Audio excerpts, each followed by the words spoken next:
Hello friends, welcome to my YouTube channel Easy to Learn with Akash.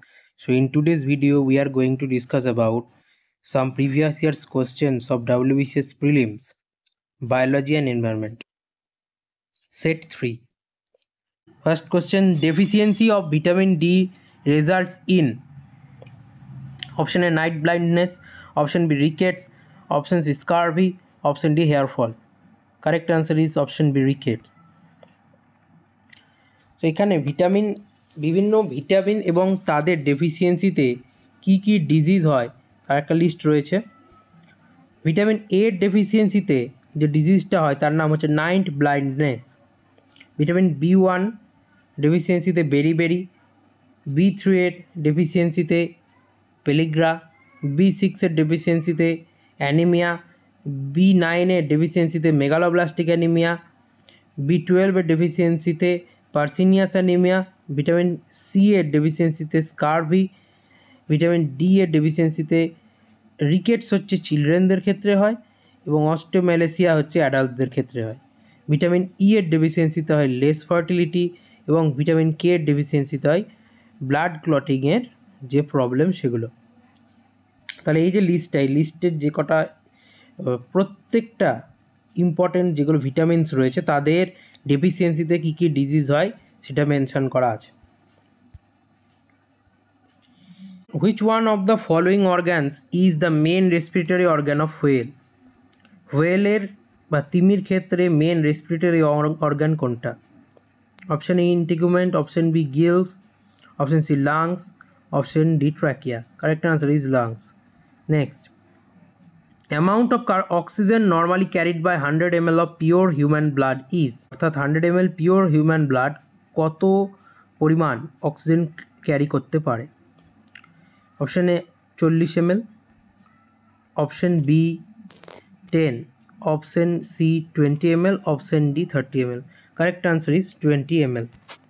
এবং 100 ml human blood normally 4 ml carbon dioxide carry করতে পারে। The number of milk teeth in human is option A 28, option B 29, option C 20, option D 12. Correct answer is option C 20. The dental formula of human milk teeth ICPM 2120, ICPM 2120. Incisor, canine, premolar, molar. এগুলো কটি করে থাকে? প্রত্যেকটি চোয়ালের অর্ধে, মানে প্রত্যেকটি চোয়ালকে যদি অর্ধেক করে দেখা হয় তাহলে দেখা যাবে যে প্রত্যেকটি চোয়ালের অর্ধেক অংশে ওপরের চোয়ালে 2120 মানে ইনসাইজার দুটো, ক্যানাইন একটা, প্রিমোলার একটিও থাকে না এবং মোলার দুটো, এরকম করে দুটি চোয়ালেই কিন্তু থাকে। প্রত্যেকটা চোয়ালের যদি আমরা হাফ করে নিই তাহলে এখানে 10টা হচ্ছে, উপরে 5 উপরে 5, এবং অর্ধেক চোয়ালে 5 5 করে 10টা এবং অর্ধেক চোয়ালে 5 5 করে 10টা, দিয়ে টোটাল 20টা দাঁত। Muscle fatigue is due to accumulation of, correct answer option C lactic acid. পেশির ক্লান্তি কেন হয়? পেশির ক্লান্তি হয় ল্যাকটিক অ্যাসিডের অ্যাকুমুলেশনের জন্য। Next question, life span of red blood cell is, correct answer option B 120 days। এবং যদি হোয়াইট ব্লাড সেলের লাইফ স্প্যান দেখা যায়, হোয়াইট ব্লাড সেলের লাইফ স্প্যান ভ্যারি করে, কারণ হোয়াইট ব্লাড সেল অনেক রকমের হয়, granulocyte, agranulocyte.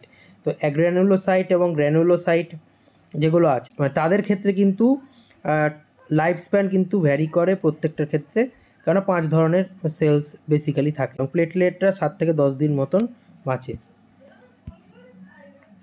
এপিকো movement associated with nature conservation was led by, correct answer Pandu Rao Hegde of সিরসি।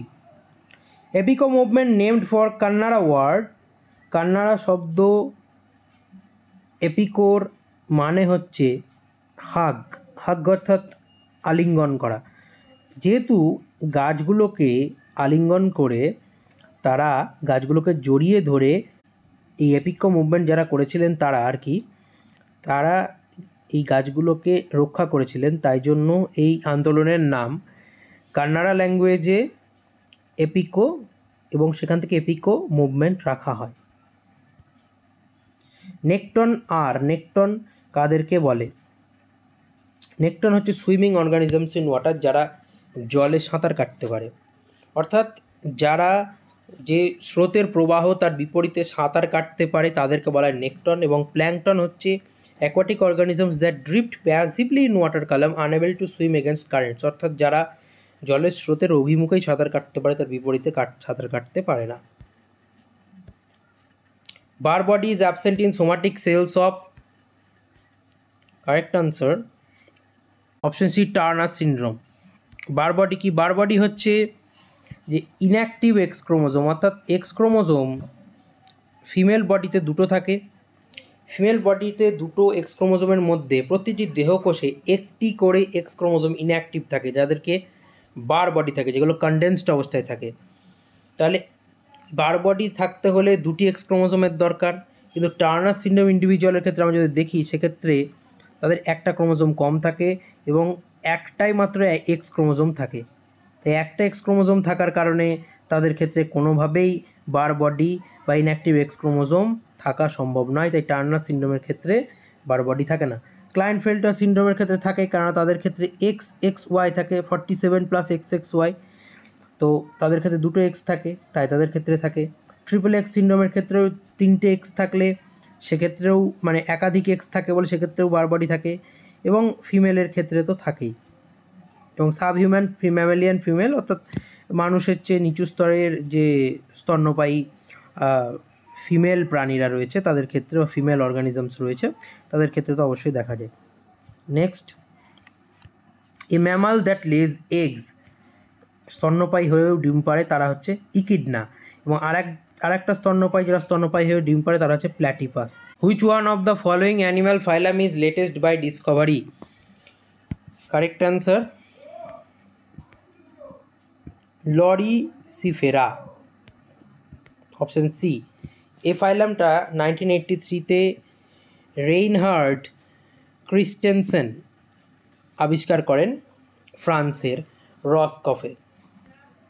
An example of modified underground stem is carrot, potato and groundnut turnip. Correct answer is potato. Potato হচ্ছে modified underground stem বা রূপান্তরিত ভূনিম্নস্থ কাণ্ড। Carrot and turnip are modification of roots, অর্থাৎ মূলের রূপান্তর। Potato ওই modification of stem, and groundnut কোনো কিছুরই মডিফিকেশান নয়। এটা অ্যাকচুয়ালি এক ধরনের ফ্রুট যেটা আন্ডারগ্রাউন্ড ম্যাচিওর হয়, তো মাটির নিচে সেগুলো ম্যাচিওর হয়। Crossing over occurs during meiosis at, correct answer pachytene. Crossing over কি? ক্রসিং ওভার হচ্ছে বাইভ্যালেন্টের দুটো নন সিস্টার ক্রোমাটিড।